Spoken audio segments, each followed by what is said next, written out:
Ya, halo semuanya. Selamat datang di channel Cerita Si Kucing. Ini adalah bagian ketiga dari cerita sebuah penantian ya. Ya, oke, langsung aja mulai.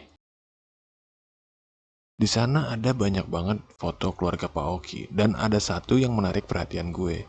Ternyata ada foto yang memajang foto satu anak cewek seumuran gue waktu itu yang mirip banget sama gue. Dan gue spontan pun nanya ke Mbak Ina, "Itu siapa ya, Mbak?" Sambil gue tunjuk foto anak kecil itu. Mbak Inah pun ngejawab, "Itu Cika, anaknya Pak Oki satu-satunya." Mbak Inah ngejelasin sesuatu hal yang buat gue kaget sekaligus membuat gue tahu alasan kenapa Pak Oki sifatnya kayak gitu ke gue. Dan dia pun ngejelasin lagi, Cika hilang. Kata orang, dia diculik dan sampai sekarang belum ditemuin. Semenjak Cika hilang, Pak Oki selalu ngelamun di atas kursi goyangnya di depan rumah.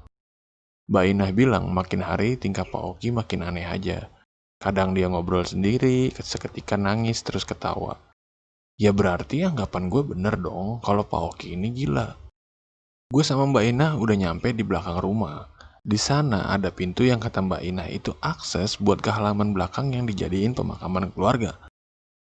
Gue pun kaget. Hah? Pemakaman? Gue masuk ke area halaman belakang itu dan bener aja, di sana ada satu makam. Ketika gue lebih deket lagi ke makam itu, gue lihat batu nisan itu tertulis nama yang gak asing banget buat gue. Dan itu adalah Oki Ichiro. Mbak Inah pun lanjut ngejelasin kalau ini adalah makamnya Pak Oki. Gue ngerasa sedih ternyata Pak Oki udah gak ada. Dan Mbak Inah pun lanjut nganter gue ke depan gerbang. Nah, ketika gue pulang, gue mikir gak nyangka aja kenapa Pak Oki udah gak ada. Entah kenapa ya waktu itu gue gak jadi main ke tempatnya si Ira.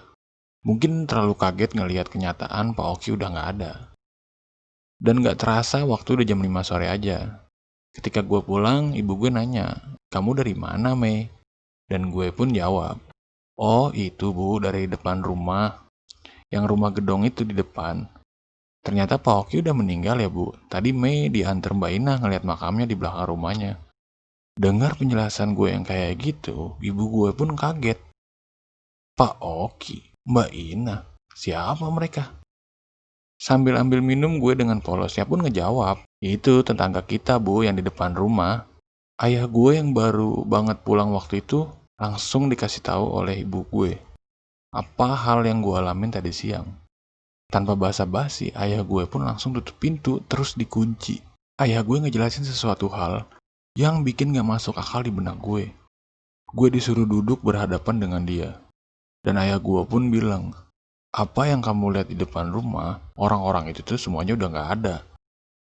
Gue pun jawab, "Gak ada. Orang tadi Mei lihat ada Mbak Ina, kemarin-kemarin juga Mei lihat ada Pak Oki. Cuma Pak Oki udah meninggal. Tadi Mei dikasih lihat makamnya sama Mbak Ina." Ayah gue pun jawab lagi, "Ya emang bener, Pak Oki udah meninggal. Tapi dia meninggalnya sekitar 16 tahun yang lalu. Dan Mbak Ina itu juga bukan manusia, Mei. Dia adalah kuntilanak penghuni rumah itu. Tapi dia baik, gak ganggu kayak kuntilanak merah yang ada di kontrakan kita yang dulu." Duar! Kayak kesambar geledek, gue pun kaget banget ngedenger kenyataan kayak gitu. Kebetulan memang sebelum pindah ke sana atau ke kontrakan gue yang waktu itu, ayah gue tanya-tanya dulu sama warga sekitar. Karena dia takut ada gangguan lagi kayak di kontrakan sebelum-sebelumnya. Jadi dia tahu semua kejadian yang ada di sekitaran sana dari warga sekitar.